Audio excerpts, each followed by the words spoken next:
Nous sommes de retour sur Direct Investisseur en compagnie en duplex de Pierre Verret. Bonjour Pierre. Bonjour Lucie, bonjour Antoine. Bonjour Pierre. Alors, on va revenir sur une position que vous nous aviez donnée la semaine dernière qui était sur l'USD, le dollar yen, avec un objectif qui était à 118 870. Alors, c'était la semaine dernière, donc on va regarder un petit peu comment s'est passée justement cette devise avec vous, Antoine. On Oui, va oui, regarder. on a eu effectivement une progression de l'USD Yen, comme ce qui était prévu par Pierre, et on a fait l'objectif également. On a fait l'objectif et on Oui. consolide actuellement, on est à 118,17. Alors effectivement, donc sur l'USD Yen de la semaine dernière, donc on a fait l'objectif qui était donc comme vous l'avez dit sur les 118 873 et qui correspondait à un retracement de 61,8 de Fibonacci. Néanmoins, moi j'envisageais quand même un retour sur la Mm. borne haute du canal, enfin du canal du triangle symétrique que vous avez tracé. C'est vrai que même si on a atteint l'objectif, juste après on a pu voir les prix j'allais dire évoluer en range finalement. Actuellement on cote à 118, 160 à peu près, 165, juste en dessous de la zone des 50%. Pour moi le trend est toujours haussier. On a un RSI toujours au-dessus, donc en zone d'achat, toujours au-dessus des 50%.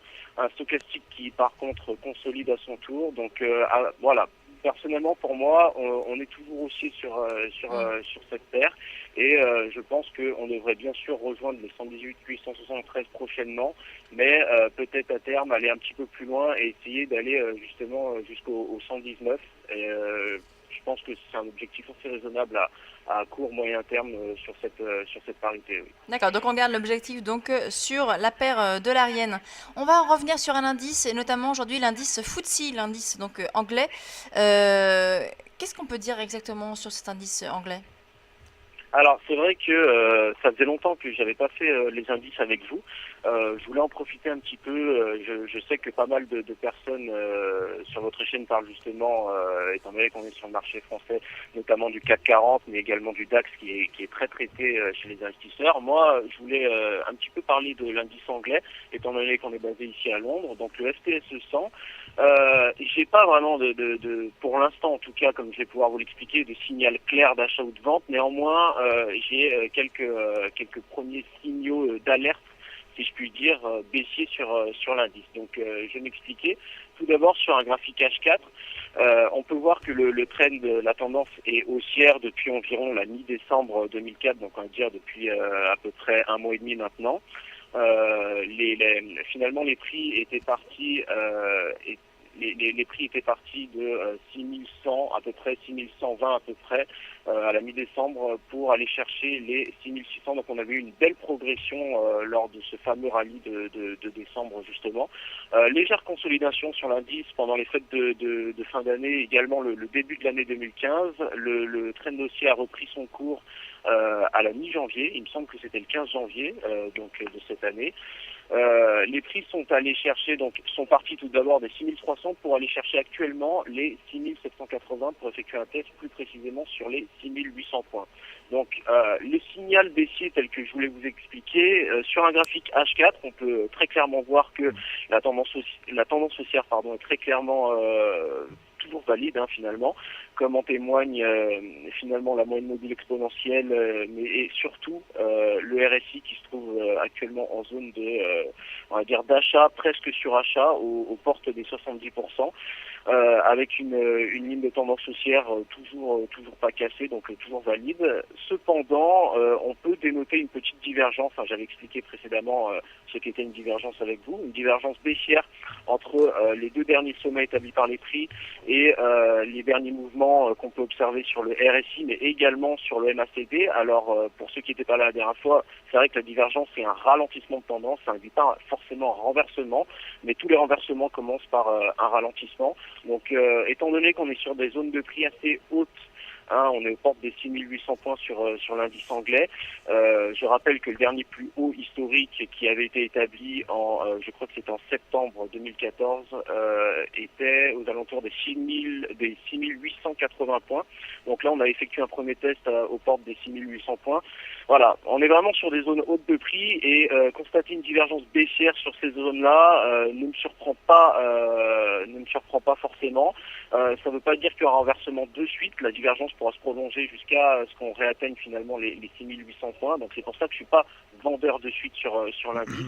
Néanmoins, voilà, à surveiller et avec un premier scénario baissier à préférer pour l'instant. Donc là, Pierre, comme vous le dites, vous attendez de voir avant de prendre position, hein. Vous n'êtes pas vendeur encore sur cet indice, l'indice anglais.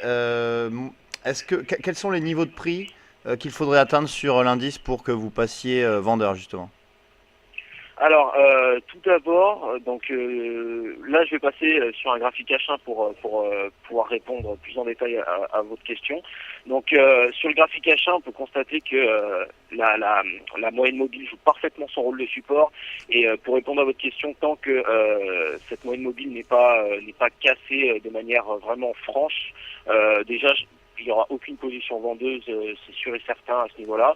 Maintenant, c'est vrai que si on suit la logique des retracements de Fibonacci, j'aurais tendance à attendre une cassure des 23,8 pour me placer vendeur. Les 23,8 sont actuellement placés sur les 6699, on va dire 6700 points sur l'indice. Ça fait beaucoup, hein. On est actuellement à 6799, donc il y a plus d'une centaine de points entre les prix actuels et l'éventuel seuil qui déclencherait mon ordre de vente.